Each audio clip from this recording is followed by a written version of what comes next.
How you guys doing? If you're having a good time so far, let me hear a big oh yeah. Oh yeah! Fucking awesome. Big round of applause for your other acts tonight. Big round of applause. I am happy to be here. I am happy to be anywhere. I'll be perfectly honest, I'm happy I'm not in jail tonight. And I will tell you why. I went to jail for what I believed.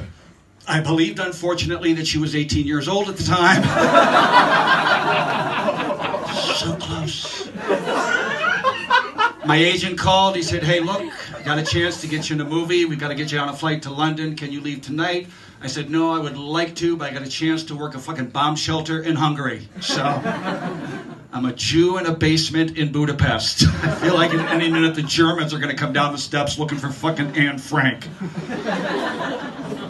But I love it here. I live in Budapest now. I moved here from America. I lived in New Orleans, which Budapest is Budapest is a lot like New Orleans, just minus the smell of urine and homeless people. If you've ever been to New Orleans, it kind of reeks of vomit and unwashed hippies. But I love living here. I live in the Castle District, other side of the river, or as I call it, the Game of Thrones side of town, if you know that area. My next door neighbor was a dwarf with a dragon. It's really fucking cool. I hear him having sex at night, and all he hears is, oh, yes, Khaleesi, yes, Khaleesi. But you live in the Castle District, you get a lot of tourist groups over there. I mean, it's just ridiculous because they come to Hungary and they take them over to show them the fucking Castle District. I walked out of my house today to go to the grocery store. There were so fucking many Chinese people on the street, it looked like downtown Hong Kong. And I think I figured something out, that if Red China ever decides to invade Europe, they're not going to have to use any soldiers. You see all those hundreds, thousands of Orientals, Asian people walking around Budapest with those little earpieces in their ear? They're not listening to the tour guide. They're waiting to get the call from Hong Kong. Oh, you go now. Little Chinese grandmothers pulling Kalashnikov rifles out of their bags.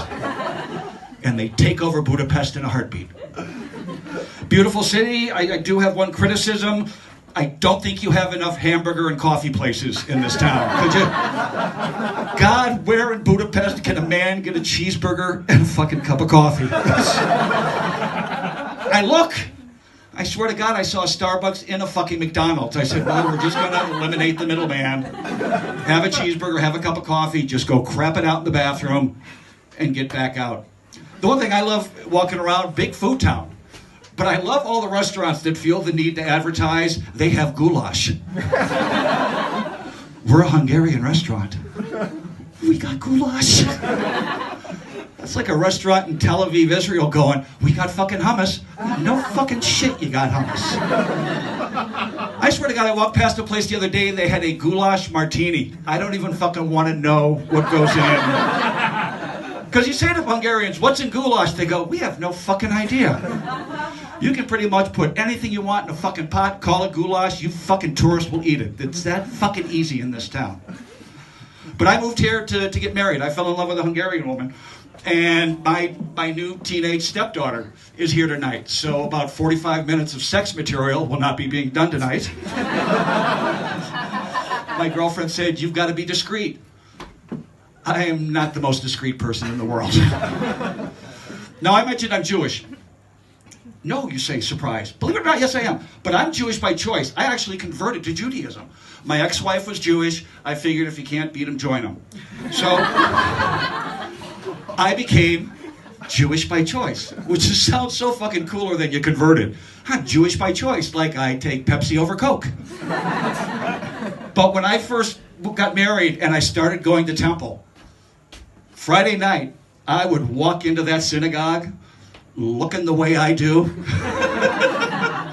All you would hear was 500 Jews sucking in their breath wondering, is this fucking it? Is this the night that it goes down here? Because which one of these is not like the others? Which one of these does not belong? I'm a metal guy. I'm a hard rock metal guy. We have any metal guys here tonight? Woo! Woo! Devil horns. You see a guy with long hair and a black t-shirt, you fuck up, you throw him the devil horns, he's throwing the horns right back fucking at you. Metal is the only music form that has a hand gesture. No other form of music has a international symbol of recognition. It's not like two Justin Bieber fans see each other and go, Justin Bieber? Ariana Grande? But what I've noticed now, being Jewish, is being a heavy metal guy, a hard rock guy, there is no Jewish heavy metal. Or as I would like to call it, heavy matzah. That's, fuck you, that's mine, I'm copywriting it. If you see it on t-shirts, I'm getting a cut of it. But I would love to see some Jewish heavy metal bands. You know, you got Black Sabbath, I'd like to see Black Shabbat. You got Judas Priest? Give me fucking Judas Rabbi. I want to get in the pit with my yarmulke flying off. That'll be so much fucking fun. But living here now, I still keep track of what's going on in America, and obviously do not live, you know, like what I see. You know, America, we have our political problems, you have your political problems. And there was a big story in the news last week that kind of upset me. I don't know if you caught it. There was a woman who got on a plane and saw 4 men on the plane wearing turbans.